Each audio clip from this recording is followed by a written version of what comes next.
हाँ जी, good evening everyone. हाँ जी, good evening जी। हाँ जी रोहित, प्रेज द लॉर्ड। हाँ जी, good evening वरुल, Amit ji, good evening सभी को, गुड इवनिंग जी।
हाँ जी, गुड इवनिंग सबको।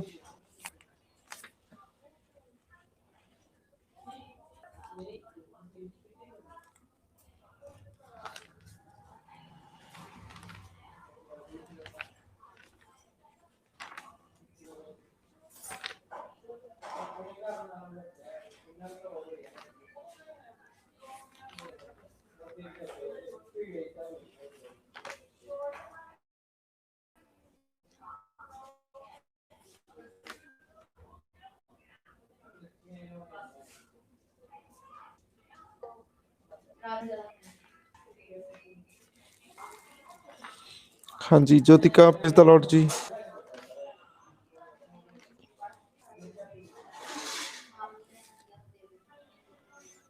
हाँ जी, गुड इवनिंग।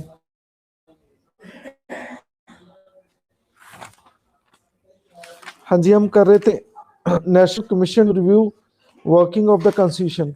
ठीक है, ये चैप्टर हम कर रहे थे। रिकमेंडेशन देखते हैं, कमीशन की रिकमेंडेशन क्या है। इन्होंने 249 रिकमेंडेशन।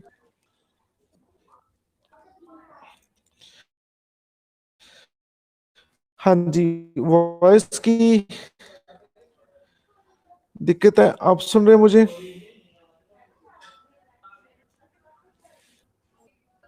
हाँ जी, वॉइस इज क्लियर। स्टार्टिंग में ही ऐसा हो गया भाई,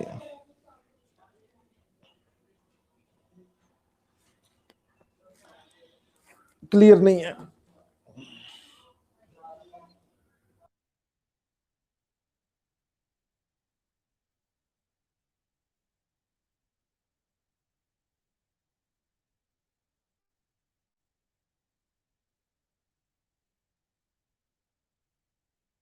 हाँ जी, अब सुन रहे हैं मुझे?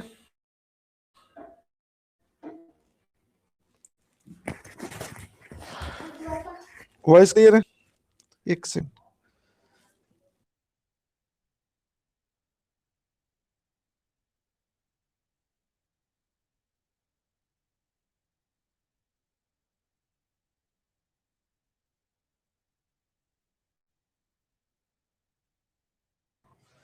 हाँ जी, अब सुन रहे हैं मुझे?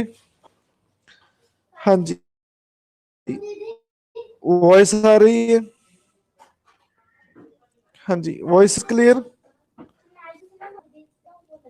आप सुन रहे हैं मुझे?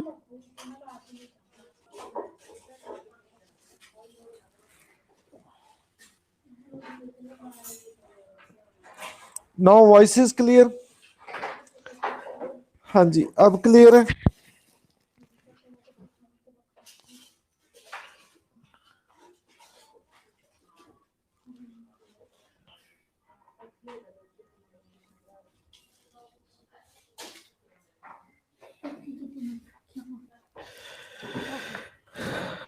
हाँ जी, 249 इनकी रिकमेंडेशन थी। ठीक है, 58 recommendation on amendment of the constitution. देखो, ठीक है, 86 involve legislative measures and remaining 105 recommendation could be accomplished through the executive action। कितों चक्या सी है, चल देख लो।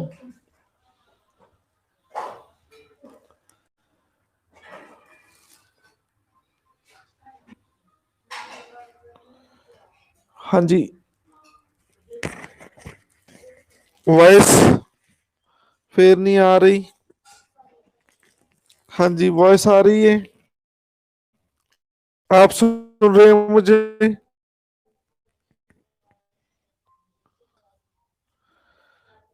हाँ, वॉइस नहीं आई।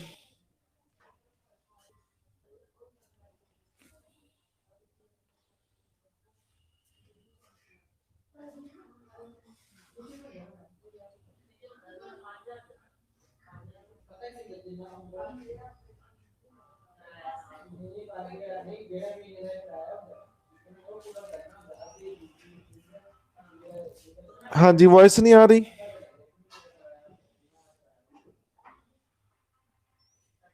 हाँ जी, दिक्कत है वॉइस अभी।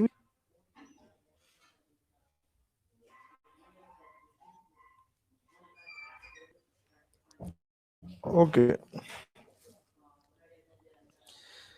कहते कुछ फंडामेंट राइट के इन्होंने रिकमेंडेशन दी, कहते scope of prohibition against discrimination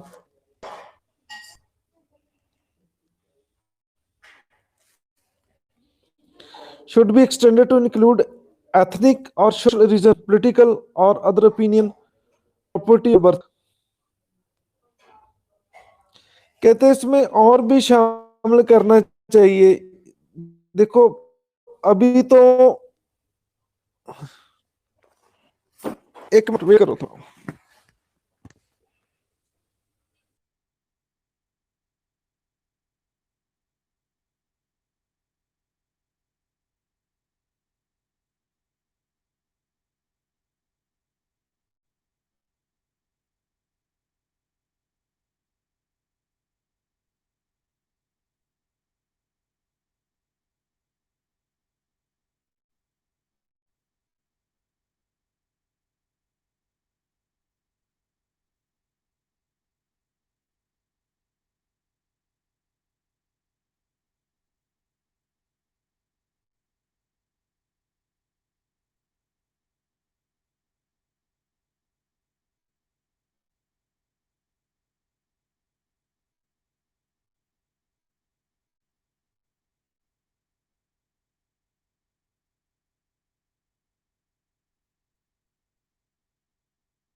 हाँ जी, वॉइस आ रही।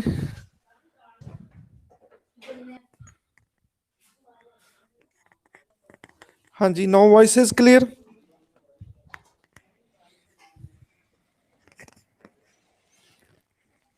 देखो, माइक बिल्कुल माउथ के नजदीक है, लगता है इसे खाना ही पड़ेगा।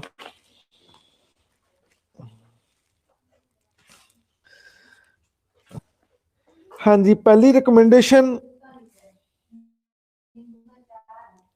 आर्टिकल 15 में डिस्क्रिमिनेशन दिया है कि आप सेक्स पे के आधार पे डिस्क्रिमिनेशन नहीं होगा। ठीक है, प्लेस ऑफ बर्थ उसमें कहते हैं, इन्होंने सिफारिश की उसमें एथनिक और सोशल रीजन, पॉलिटिकल और अदर प्रॉपर्टी बर्थ, ये चीजें ऐड करनी चाहिए।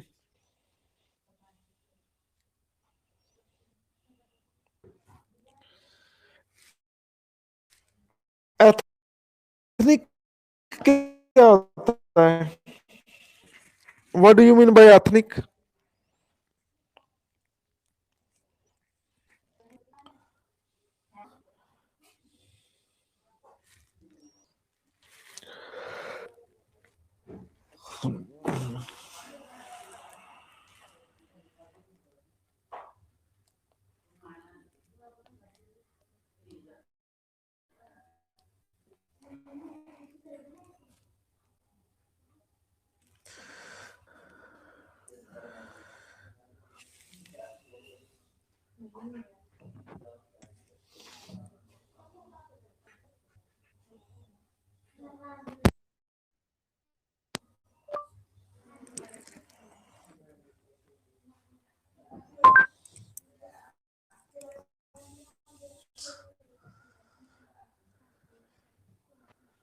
चलो जो कर लो।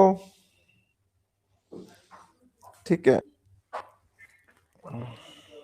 हाँ जी, अब वॉइस क्लियर है? हाँ जी, जोक सुनाने जा रहा हूँ, आप सुन रहे हैं मुझे? ठीक है। कहते एक बार एक सेठ जी की डेथ नजदीक होते हैं, और सारे परिवार वाले इकट्ठे हो जाते हैं। वो पूछते हैं कि बड़ी बहू कहाँ है? तो उनका बेटा सामने कर देता है कि बड़ी बहू आगे, छोटी बहू कहाँ है? उनको भी नजदीक कर देते हैं। ठीक है, कहता है मेरे पोते कहाँ हैं? उनको भी सामने कर दिया जाता है। पोतियां कहाँ हैं? उनको भी सामने कर दिया जाता है। सभी परिवार वाले इकट्ठे हो जाते हैं। ठीक है, तो कहता है कि सारा परिवार कहाँ है? कहते बाबूजी सारा परिवार आपके सामने खड़ा है। ठीक है, कहता है ये मेरे सारा सारा परिवार सामने खड़ा है। ठीक है, तो कहता है वो जो फैन है, वो दूसरे कमरे वाले, वो सारे लाइट्स और फैन क्यों चल रहे हैं? कहता आप सारे मेरे पास हो, फैन क्यों चल रहे हैं, लाइट्स क्यों चल रही हैं? ठीक है, इतना कह के वो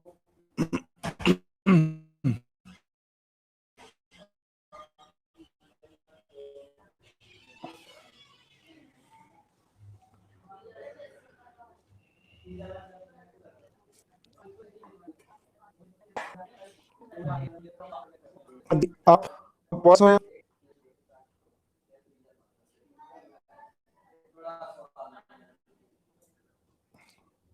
हाँ जी, नो वॉइस इज क्लियर? आप सुन रहे हैं मुझे?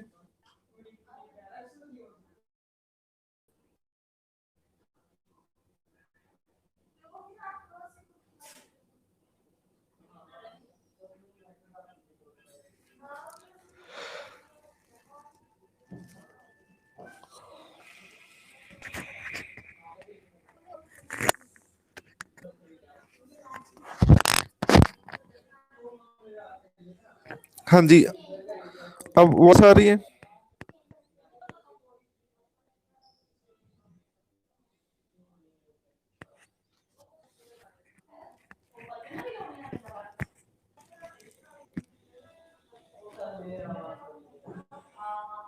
हाँ जी, वॉइस आ रही है?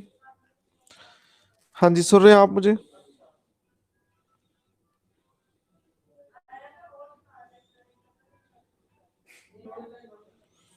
चलो, तो बाबूजी की जब डेथ होने लगी, तो वो कहते हैं कि ये पंखे और लाइट्स क्यों चल रही हैं? आप सारे मेरे पास हो,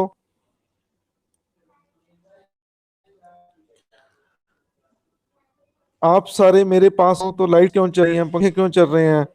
कहते बिल ज्यादा आ जाएगा। इतना कह के वो दम तोड़ देते हैं।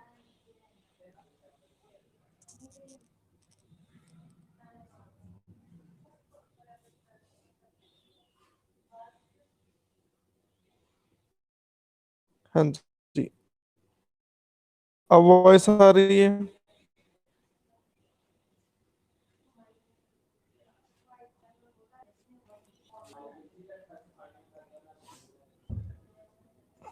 आप सुन रहे हैं मुझे? समझा रहा है आपको?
हाँ जी, आप सुन रहे हैं मुझे?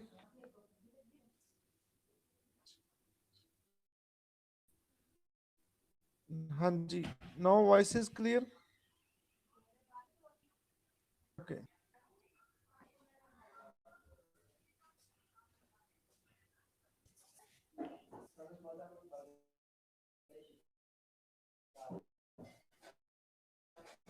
हाँ जी, सुन रहे हैं मुझे? आवाज आ रही है? ओके, स्लो है जो सब नहीं है।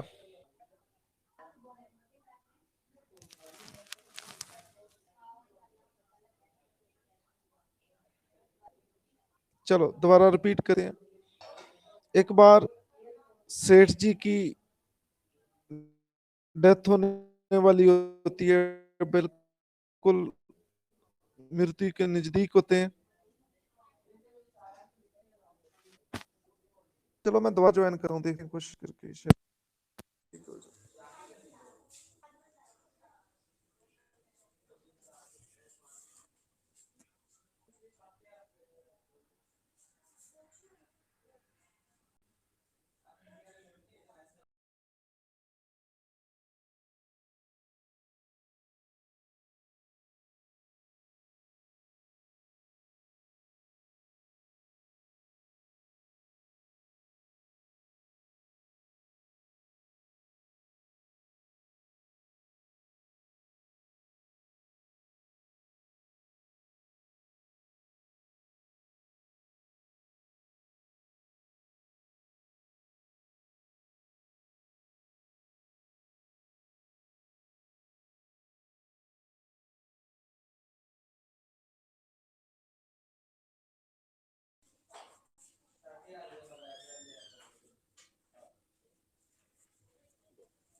हाँ जी, आप सुन रहे हैं ना मुझे? हाँ जी, नाउ वॉइस इज क्लियर। दोबारा ज्वाइन किया है। चलो जोक सुनो फिर जल्दी जल्दी। ठीक है। एक बार सेठ जी मृत्यु के बहुत नजदीक होते हैं।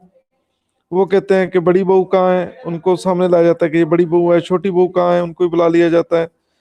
ठीक है। बड़ा बेटा कहाँ है, उनको भी सामने कर, ये बहू ये बड़े बेटे हैं। और कहते हैं बच्चे कहाँ हैं, बच्चों को भी कह देते हैं। ठीक है। तो कहते हैं आप सारा परिवार मेरे पास खड़े हो। तो कहता है वो दूसरे कमरे में लाइट्स क्यों जल रही हैं, फैन क्यों जल रहे हैं? कहते हैं बिजली का बिल ज्यादा आएगा। इतना ही कहते हैं कि उनकी डेथ हो जाती है। कहने का भाव क्या है?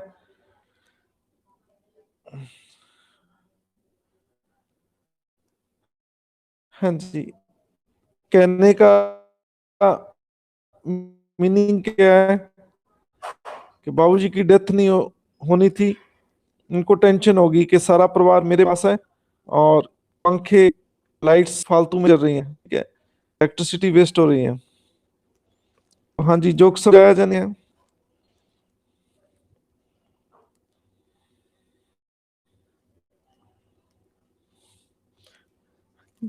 बिल्कुल सही है, बिजली बचाओ जान बचाओ। ये बिल्कुल अच्छा मैसेज है। तो आपने बाबू की तरह बनना है, अपनी जान बनी लेकिन आपने बिजली बचानी है, मतलब उस पे पूरा फोकस करना है। फालतू लाइट्स नहीं होनी चाहिए। ठीक है, कुछ और नहीं।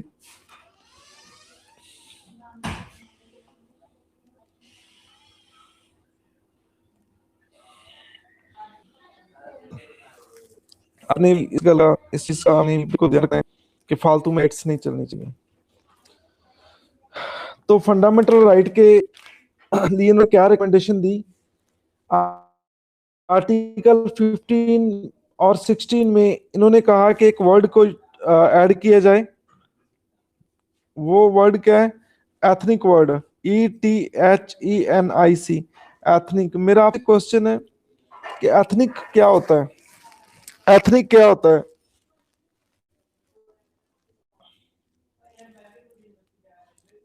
तो कहते हैं आर्टिकल 15 में ये वर्ड भी यूज किया जाए, सोशल रीजनस पे कोई डिस्क्रिमिनेशन नहीं होना चाहिए पॉलिटिकल और ओपिनियंस को लेके।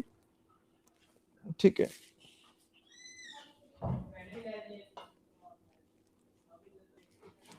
हाँ जी, एथिक, बिल्कुल सही कह रहे हैं आप। पार्टिकुलर कोई रेस होती है, कोई कास्ट होती है, एथनिक होती है, ठीक है, जिनमें की कॉमन फीचर होती है एथनिक, ये एथनिक होता है। मतलब कहते हैं ये वर्ड भी डाला जाए तो ये चीज क्लियर है। पॉलिटिकल और अदर ओपिनियन प्रॉपर्टीज के आधार पे भी कोई डिस्क्रिमिनेट ना किया जाए, सोशल रीजन के आधार पे और पॉलिटिकल ओपिनियन के आधार पे। पॉलिटिकल ओपिनियन कैसे हो सकती है कि कोई मोदी को मानता है, कोई कांग्रेस को मानता है, तो ये इस बात पे भी डिस्क्रिमिनेशन नहीं होना चाहिए।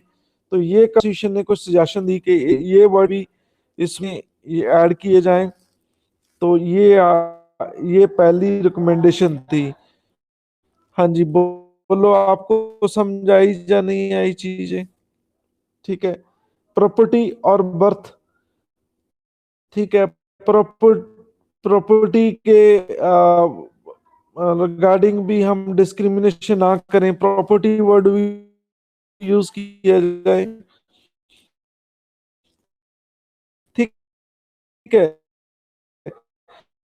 जिसके पास नहीं है उससे भी डिस्क्रिमिनेशन आओ, जिसके पास है उससे भी डिस्क्रिमिनेशन आओ।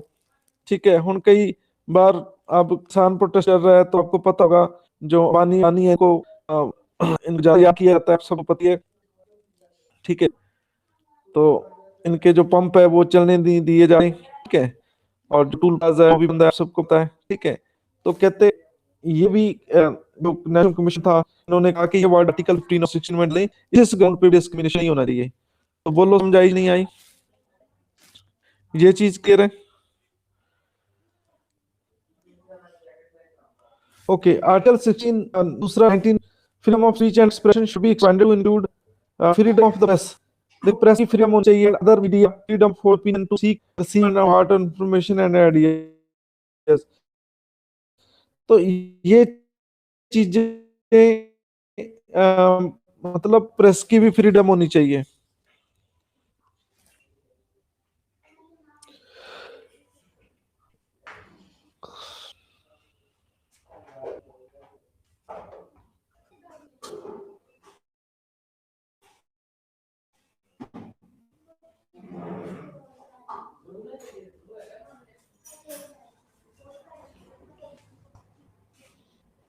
हाँ जी,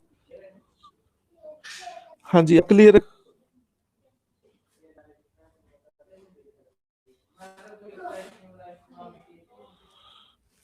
तो भाई बहुत दिक्कत आ रही है।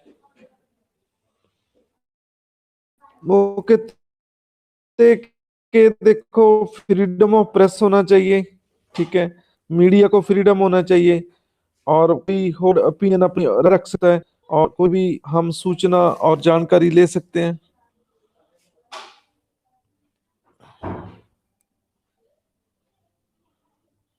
ठीक है। तो ये चीज है article 19(1), freedom of speech and expression. उसके तहत कहते हैं मीडिया को बहुत ज्यादा आजाद होना चाहिए।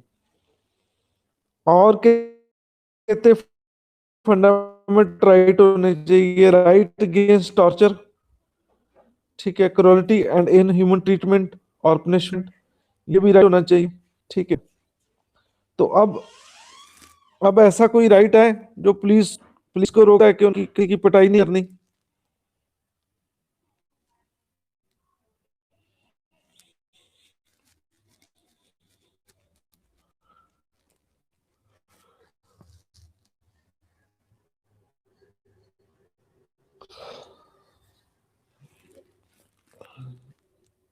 अरे भाई, ये तो बहुत 22 बिल्कुल सही है। अमित, शिवम और वीना और रोहित और अर्ज कौर, सुमनप्रीत कौर, ये ग्रेट 6 रॉयल।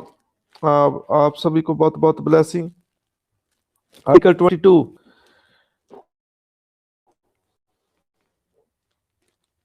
ठीक है, तो ये प्रोटेक्शन करता है आर्टिकल 22।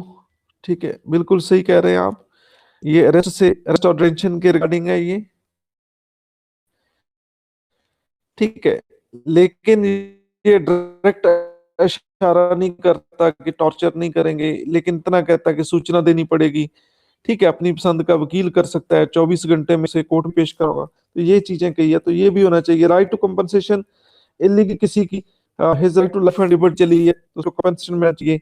तो इस ये अब किस आर्टिकल में डायरेक्ट नहीं दिया हुआ, लेकिन किस आर्टिकल में ये चीज, हम किसी की लाइफ को डिप्राइव नहीं कर सकते और किसी की आजादी को नहीं, हम किसी की लिबर्टी को डिप्राइव नहीं कर सकते। तो किस आर्टिकल में ये 21, बिल्कुल सही। ये ग्रिसिक्स शिवम एंड अरजीत कौर और मुस्कान अमित सब के सही आंसर, रोहित, वीना और आप सभी को बहुत बहुत ब्लेसिंग। और मेरी तरफ से लड्डू। Article 21, right to life and personal liberty, बिल्कुल सही कह रहे हैं। तो कहते ये होना चाहिए, right to leave and return to India, कहते हैं आप इंडिया जब भी मर्जी छोड़ दो और वापस आ जाओ, ये भी फंडामेंटल राइट होनी चाहिए, ये भी सिफारिश है। ठीक है, तो एक केस है फंडामेंटल राइट में, जो right to leave and return to India, बाहर जाने वाला केस हो, किस किस क्या केस, क्या नाम क्या है केस का, बाहरले देश जाने के चक्कर का केस था, मैंने करा था आपको। ठीक है, क्या नाम था केस का? बिल्कुल अमित सिंह, ग्रेड 6 बाय अमित, इनका गांधी केस। बिल्कुल सही कह रहे हैं आप अमित, आपको बहुत बहुत ब्लेसिंग और मेरी तरफ से लड्डू मिलते हैं। मेनका गांधी केस था, उनका पासपोर्ट छीन लिया गया था आर्टिकल 21 के तहत। फिर कोर्ट ने लिस्ट दी, सुप्रीम कोर्ट ने, कि ये देखो एनफर्ड राइट है। ठीक है, बिल्कुल सही कर रहे हैं जी आप। Right to privacy and family life, ये भी फंडामेंटल राइट होना चाहिए। Right rule based on family की बात हो रही है जी, आपस में उनका रोजगार होना चाहिए हर एक व्यक्ति को, ये फंडामेंटल राइट होना चाहिए। 80 डेज, 80 डेज, ठीक है, कम से कम 2.5 महीने आपको पैसा मिले। Right to access to the courts tribunal and speedy justice, right to equal justice and free legal aid. ठीक है, ये भी right to care and assistance and protection in the case of children, आपको सहायता मिले। Right to safe drinking water, prevention of pollution, conservation of ecology and sustainable development, तो ये भी आपका राइट है जो होना चाहिए। हाँ जी, वॉइस क्लियर है?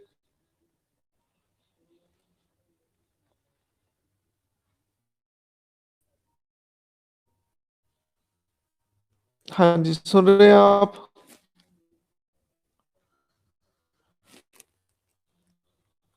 Okay, right to education article 20, ये भी एक सजेशन दी है। इसके अलावा कहते हैं कि in case of girls and member of SC ST enter complete age of 18 years, कहते हैं अब तो 18 साल की नहीं हो जाती कोई लड़ी एससी एसटी बच्चे, उनको एजुकेशन दी जाए, तो ये भी होना चाहिए। एक कहते हैं आर्टिकल 22 के तहत,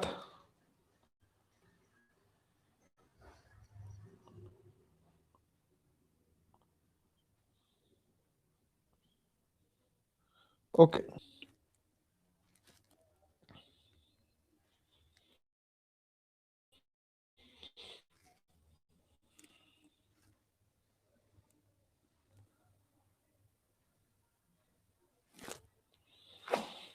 एक दो मिनट वेट कर लेते हैं भाई।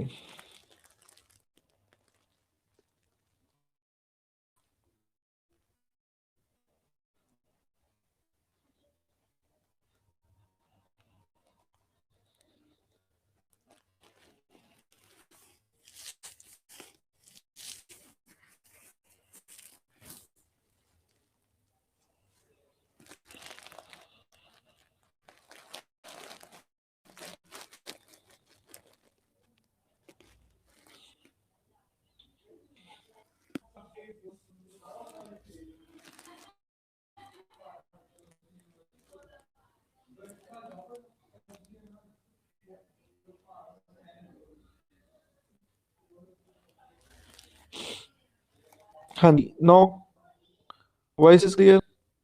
हाँ जी, आप सुन रहे हैं मुझे?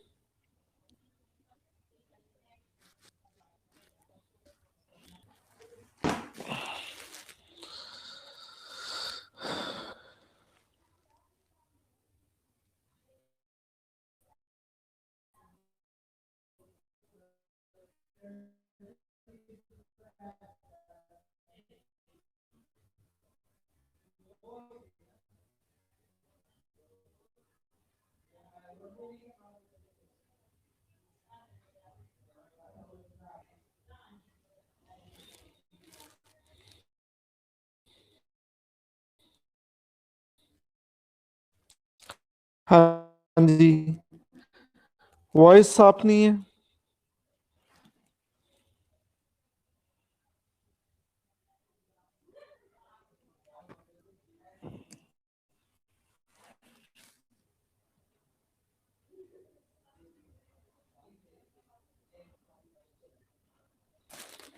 हाँ जी, वॉइस क्लियर।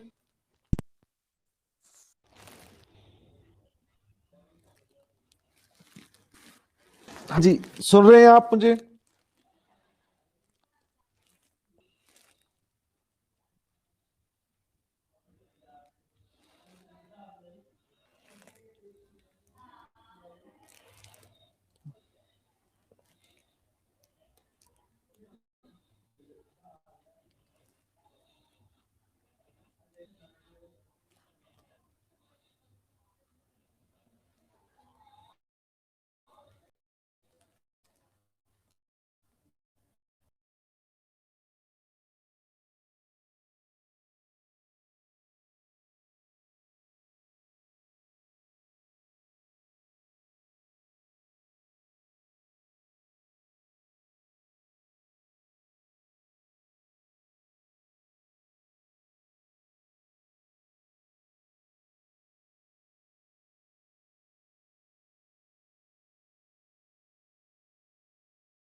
हाँ जी, अब वॉइस क्लियर है। मैंने दोबारा ज्वाइन किया है, एक बार क्लियर करके सारा। हाँ जी, नो, वॉइस इज क्लियर।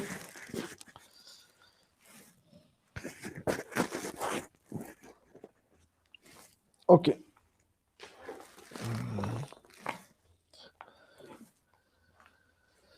हाँ जी, इसके अलावा डिटेंशन को इंक्रीज करना चाहता है कमीशन 6 मंथ का, ठीक है, मैक्सिमम। और advisory board should consist of A chairman and 2 other members, they should serving जज ऑफ एनी हाई कोर्ट। ठीक है, तो जो भी कमेटी बैठेगी जो कहेगी कि इस व्यक्ति की डिटेंशन ज्यादा चाहिए, ज्यादा समय तक किसी ने हिरासत में रखना चाहिए, ठीक है, तो वो कहते हैं कि एक चेयरमैन होना चाहिए बोर्ड का, और दूसरा हाई कोर्ट के जज होना चाहिए, और किसी व्यक्ति को ज्यादा देर तक डिटेंशन में रखा जा सकता है। तो मैक्सिमम डिटेंशन कितनी हो सकती है, या मंजूरी लेके इंडिया में मैक्सिमम डिटेंशन कितनी है, कोई बता सकता है?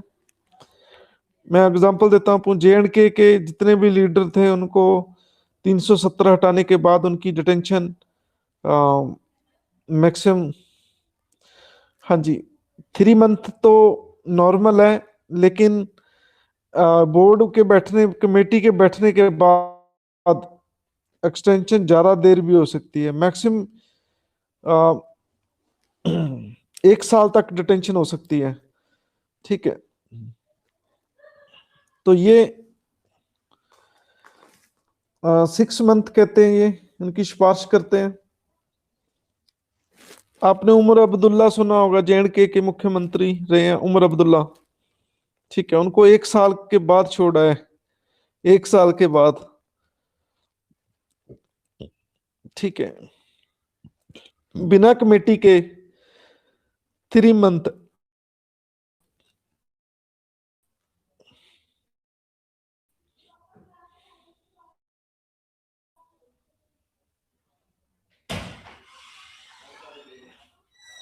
हाँ जी, ठीक है ये। और Sikhism, Jainism, Buddhism should be treated as a religion separate from the Hinduism, and provisions grouping them together and under Article 25 should be deleted, और इनको एक ही ट्रीट करना चाहिए। And at present word Hindu is defined to include this religion also. तो ये कहते हैं कि जो सिखिज्म है, जैनिज्म है, बुद्धिज्म है, इनको अलग ट्रीट करना चाहिए।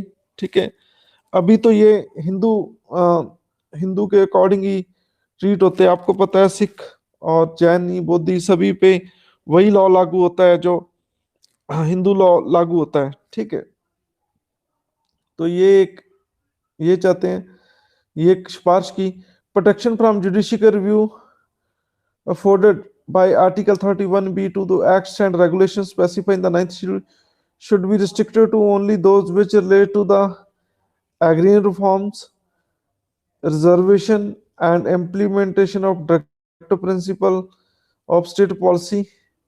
ठीक है, एंड बी और सी ऑफ द आर्टिकल 39।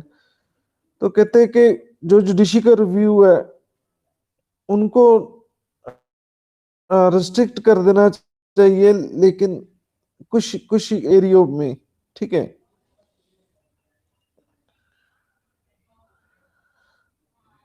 हाँ जी, कहते हैं कि आर्टिकल 31 भी पहले क्या है आपको पता होना चाहिए कि कुछ लॉ को 9th शेड्यूल में शामिल किया गया, तो उस पर कोई कोर्ट एक्शन नहीं ले सकता। ठीक है, तो कहते हैं ये कुछ चीजों में ही होना चाहिए ये 9th शेड्यूल वाला मैटर, जैसे कोई एग्रीन रिफॉर्म्स है। ठीक है, जहाँ रिजर्वेशन है, जहाँ कोई directive principle of state policy उनको इम्प्लीमेंट करना है। ठीक है, तो उनपे कोई उनको चैलेंज नहीं किया जा सकता 9th शेड्यूल के तहत। तो ये कहते 3 एरिया ही होने चाहिए, तो ये सिफारिश की उन्होंने। No suspension of fundamental right article 17, no suspension on enforcement of fundamental right का article 17, 23, 24, 25, 32 in addition to 20 and 21 during the operation of national emergency. तो जब भी नेशनल इमरजेंसी लगेगी तो ये फंडामेंटल राइट है जो नहीं होने चाहिए, खत्म नहीं होने चाहिए। तो ये फंडामेंटल की सिफारिश की है, फंडामेंटल राइट्स की। प्रॉपर्टी के बारे में इन्होंने क्या कहा, डिप्राइवेशन और acquisition of property shall be authority of law and only for a public purpose. कहते किसी से कोई संपत्ति लेनी है, छीननी है, तो वो अथॉरिटी ऑफ लॉ, लॉ द्वारा अथॉरिटी होनी चाहिए, और only for public purpose, public purpose के लिए ही वो मतलब किसी की प्रॉपर्टी से किसी को डिप्राइव जो किया जा सकता है। There shall be no arbitrary deprivation और एक्विजिशन ऑफ प्रॉपर्टी। तो वन साइडेड किसी की भी प्रॉपर्टी किसी से नहीं छीनी, तो ये भी रिकमेंडेशन है। आर्बिट्रेरी होता है जानबूझ के, मतलब नोइंगली किसी की प्रॉपर्टी नहीं छीननी। हाँ जी, तो आप सुन रहे हैं मुझे? जी, आवाज आ रही है? ठीक है, देखो आर्बिट्रेरी प्रॉपर्टी कैसे छीननी होती है। जैसे मान लो हाईवे बनना है, मान लो एक एग्जांपल है, हाईवे बनना है, तो हाईवे बनाने के लिए तो चलो मेरा घर आ गया बीच, ठीक है, जहां मेरी जमीन आ गई तो वो खरीद ली सरकार ने। आर्बिट्रेरी क्या होता है कि नोइंगली किसी, मतलब नोइंगली एक्शन लेके किसी को प्रॉपर्टी से डिप्राइव करना नोइंगली। ठीक है, तो ऐसा नहीं होना चाहिए। नो डिप्राइवेशन और एक्विजिशन ऑफ एग्रीकल्चर फ्रेश, जहाँ जंगल है, ठीक है, खेती बाड़ी है, जंगल है, non urban homestead land belonging to the customary used by the SC and ST take place except by the authority of law which provides for sustainable habitation scheme. ठीक है, कहते जहाँ SC ST रह रहे हैं, मतलब उनके घर है, वहां पे की प्रॉपर्टी नहीं खरीदी जानी चाहिए। ठीक है, जहाँ पे फॉरेस्ट है वो उसको भी नहीं, ऐसा एक्विजिशन नहीं करना अपनी। ठीक है, तो देखो जो जंगल खत्म हो गए, फॉरेस्ट खत्म हो गए तो लाइफ खत्म हो जाएगी। ठीक है, तो सरकार का इतना टारगेट है कि कितने परसेंट जंगल होने चाहिए, फॉरेस्ट कितने परसेंट होने चाहिए?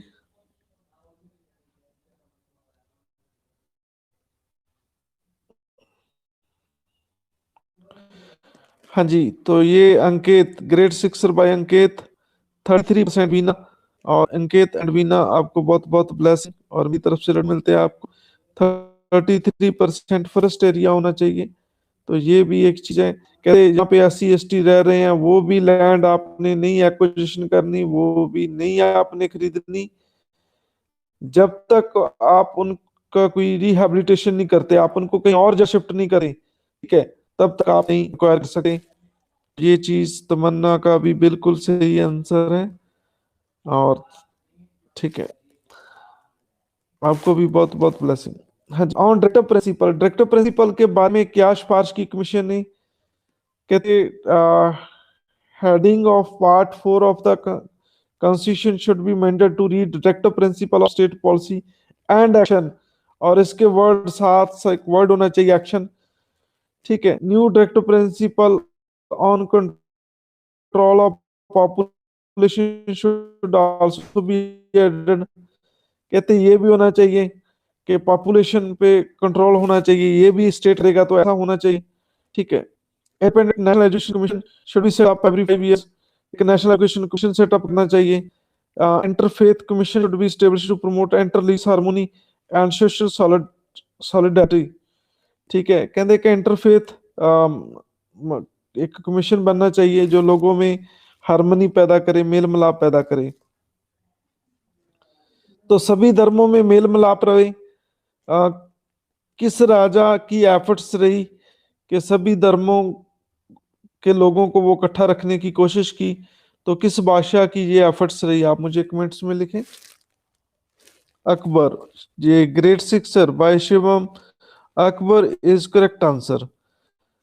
और इसके अलावा अमनप्रीत, अमरजीत कौर और सुमनप्रीत, रोहित, तमन्ना, अकबर, अमित और हरप्रीत, सभी को बहुत बहुत ब्लेसिंग। और मेरी तरफ से लड्डू, उन्होंने इबादत खाना खोला था, सभी धर्मों के लोगों को बुलाया कि आप इस भगवान अल्लाह गॉड पे अपडेट कीजिए और इसका मीनिंग बताइए क्या है।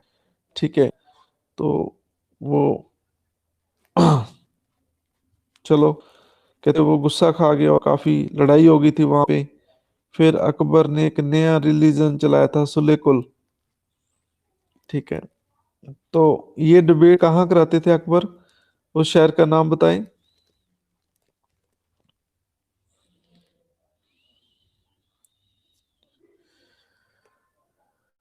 हाँ जी, ये और सिक्सर बाय शिवम, बिल्कुल सही कह रहे हैं, फतेहपुर सिकरी।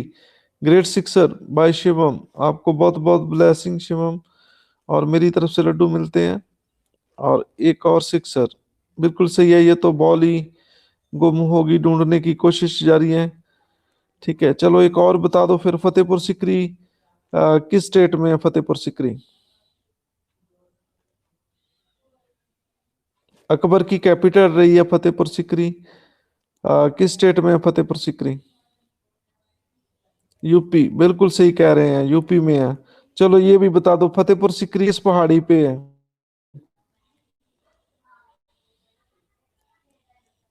ये नीचे नहीं बना, एक पहाड़ पे बना है, उसका नाम बताइए क्या है?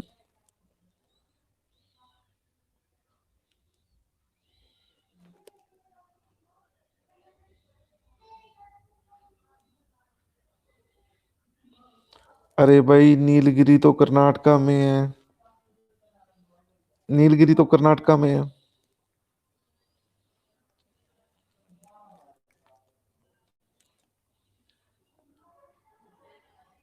चलो मेरे से सुनो, अरावली हिल्स, ये गुजरात से स्टार्ट होती है और दिल्ली में, दिल्ली तक जाती है ये Aravalli hills. Oldest ford ford mountain of India, oldest ford mountain of India, starting from the Gujarat, and where it ends, जहाँ पार्लियामेंट तक जाती है ये। और लास्ट इनकी जो पहाड़ी है दिल्ली में, जहाँ पे हमारा राष्ट्रपति भवन है, उसका नाम है रायसीना हिल्स, रायसीना हिल्स। और इसका हाईएस्ट पॉइंट का नाम बताइए,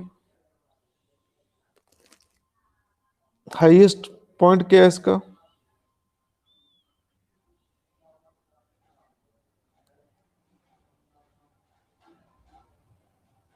चलो मैं बताता हूँ, उसका नाम है गुरु शिखर। गुरु शिखर, बिल्कुल सही है आपने, गुरु शिखर पे ही होता है। ठीक है, तो याद रखना बहुत इजी है, गुरु शिखर पे होता है। हम कहाँ होते हैं? पाँव में होते हैं। ठीक है, गुरु शिखर पे होता है, हम पाँव में होते हैं। माउंट आबू, बिल्कुल सही है, गुरु शिखर पहाड़ माउंट आबू में है। ठीक है, माउंट आबू किस डिस्ट्रिक्ट में है? माउंट आबू, आपका बहुत ज्ञान लगता है अमंती जी, डिस्ट्रिक्ट भी बताइए मुझे।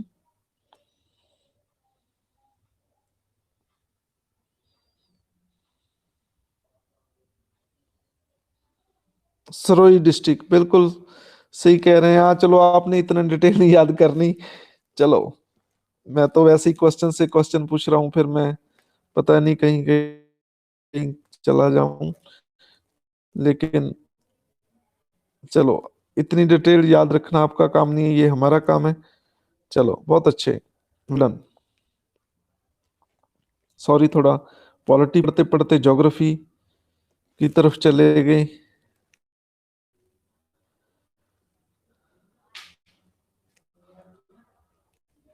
हाँ जी,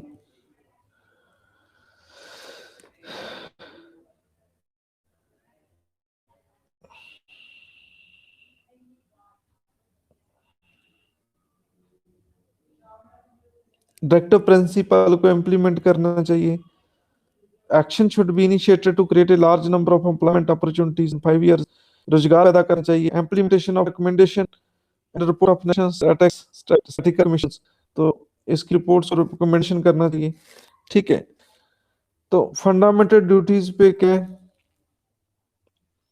कहते consideration should be given the ways and means by which the fundamental duties could be popularised and made effective. ठीक है, पॉपुलराइज की जाए कुछ वेज ऐसे फंडामेंटल ड्यूटीज को इम्प्लीमेंट करने के लिए, ऐसे वेज कंसिडर किए जाएं कि ये फंडामेंटल ड्यूटी कैसे रिकमेंडेड हो सकती है।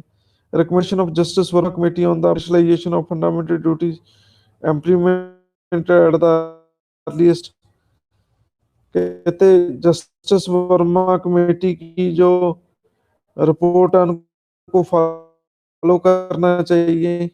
ठीक है, इस कमेटी के रिगार्डिंग फंडामेंटल ड्यूटीज के रिगार्डिंग इसमें कुछ फंडामेंटल ड्यूटीज ऐड की जाएं, जैसे duty to vote at election. ये हर एक की ड्यूटी है कि वोट डालें इलेक्शन में। Participate democratic process of government and to pay tax, tax भी इनके ड्यूटी, ये भी होनी चाहिए। ठीक है, foster respect of family values, responsible parenthood and the matter of education, physical and moral well-being of the children। बच्चों के प्रति वफादार रहें, उनको फिजिकल एजुकेशन और मोरल वैल्यू ये माता पिता देते रहें। ठीक है, ड्यूटी ऑफ इंडस्ट्री और needs to provide education to the children of their employees. तो जो इंडस्ट्री में काम कर रहे हैं, ठीक है, मजदूर हैं, उनके बच्चों को एजुकेशन दिलाएं जे इंडस्ट्रियलिस्ट लोग। ठीक है, तो ये चीज रिकमेंडेशन आई। हाँ जी, आप सुन रहे हैं मुझे?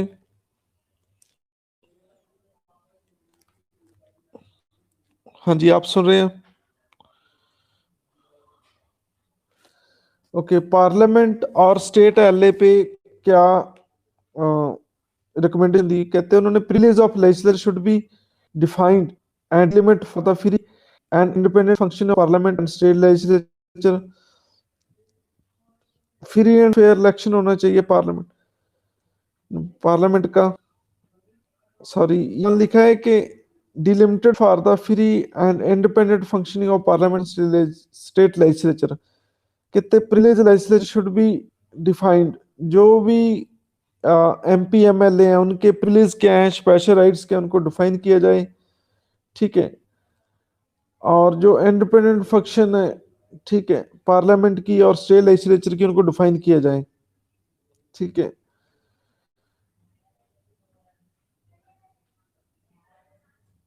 हाँ जी, कहते हैं कि जो 105 के तहत जो पार्लियामेंट के एमपीज एमएलए उनको स्पेशल जो प्रिविलेज मिलते हैं, उसमें वो कोई गलत काम ना करें, उसका कोई फायदा ना उठाएं।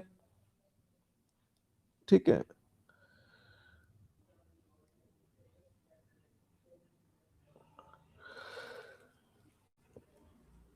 इसके अलावा स्पीकर की मंजूरी के बिना कोर्ट किसी एमपी के खिलाफ कोई एक्शन नहीं लेगा। ठीक है। तो ये होना चाहिए। डेमोज,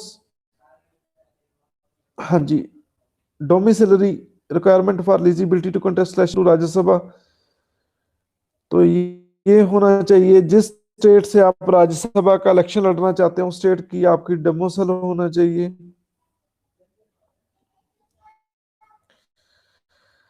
कहते हैं जो MP local area development scheme मिलती है आपको, 6 करोड़ रुपए मिलता है हर एक एमपी को 1 साल का, वो बंद कर देना चाहिए।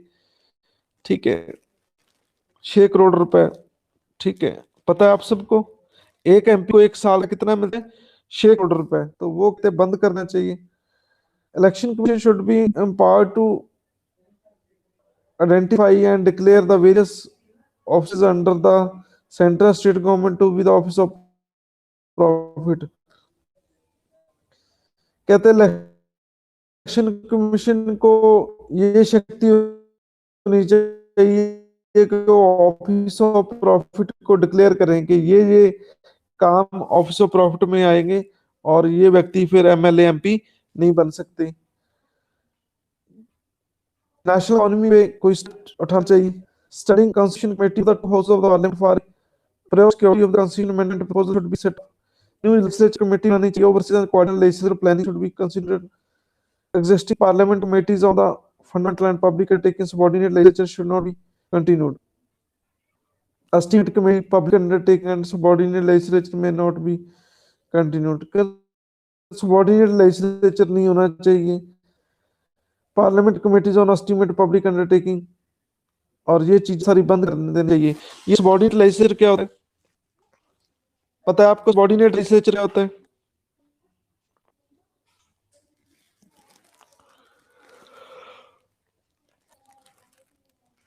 हाँ जी, सबॉर्डिनेट लेजिस्लेचर क्या होता है? हाँ जी, पता है आपको? हाँ जी, वॉइस नहीं आ रही।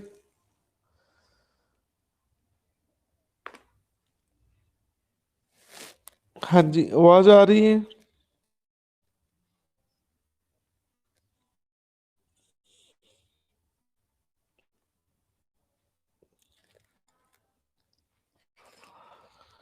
हाँ जी, आप सुन रहे हैं मुझे? ओके। ये सबॉर्डिनेट लेजिस्लेचर क्या होता है? जब एमपी ऑफिसर आईएएस ऑफिसर को लॉ बनाने के लिए दे देते हैं, तो आप लॉ बनाओ, हमारे पास टाइम नहीं है। ठीक है। हमारे पास टाइम नहीं है। ठीक है, लॉ बनाने का तो सबॉर्डिनेट लेजिस्लेचर कहते हैं। ये कहते हैं कि हमारे पास टाइम नहीं है। ठीक है, आप मेरी बात समझो। ठीक, लेकिन ये लॉ बनाने में एक्सपर्ट नहीं होते। ठीक है, कि क्या क्या प्रोविजन होना चाहिए, तो ये चीज आईएएस को दे देते हैं। जब लेजिस्लेचर एग्जेक्टिव को लॉ बनाने के लिए दे तो उसे सबॉर्डिनेट लेजिस्लेचर कहते हैं। तो ये चीज क्लियर है सबको? Parliamentaries must voluntarily place themselves open to the public scrutiny through a parliament ombudsman। जितने भी एमपीज हैं वो वॉलंटरी, ठीक है, themselves open to public scrutiny through a parliamentary ombudsman। ombudsman क्या होता है? लोकपाल, लोकयुक्त होता है। तो वॉलंटरी अपने आप को उसके सामने पेश करें।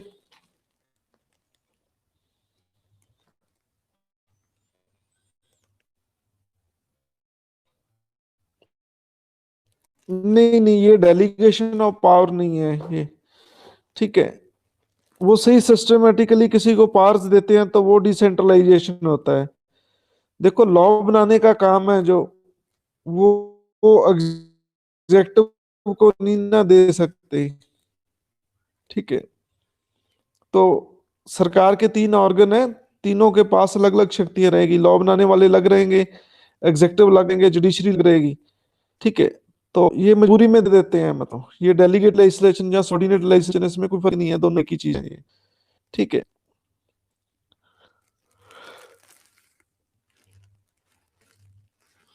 हाँ जी, ये चीज क्लियर है।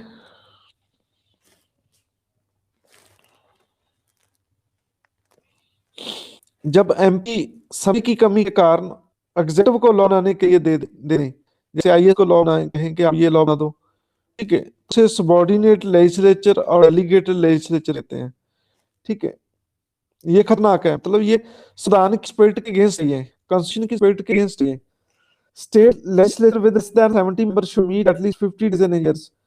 कहते कम से कम 50 दिन, मतलब जो स्टेट लेजिस्लेचर के 70 मेंबर कम से कम 50 दिन एक साल में इकट्ठे मिले। Other state legislature for at least 19 days, और दूसरे स्टेट के लिए 90 डेज है। Similarly minimum member of sitting Rajya Sabha and Lok Sabha should be fixed 120 days respectively, ठीक है। तो राज्यसभा और लोकसभा के लिए भी डे फिक्स के कर दें, 100 कम से कम 120 दिन वो जो अपना सेशन बुलाएं और मिलते रहें। और stick group of the parliament for study of the procedural reforms should be set up. तो एक स्टिक ग्रुप बनाना चाहिए पार्लियामेंट में प्रोसीजर में सुधार लाने का, वो उस पर स्टडी करते रहें। तो ये उन्होंने प्रेफरेंस दी इस काम के लिए। तो चलो बाकी मेरे ख्याल में हम नेक्स्ट डे करना चाहिए। हाँ जी, एक तो कम्युनिकेशन की दिक्कत है, थोड़ा फिर और कर लेंगे। चलो ठीक है, आज का बहुत काम है, तो आज कम्युनिकेशन ने पता किया। चलो आई होप नेक्स्ट लेक्चर ठीक रहेगा आपका, कोई ऐसी दिक्कत नहीं आएगी। चलो ठीक है जी, गुड नाइट।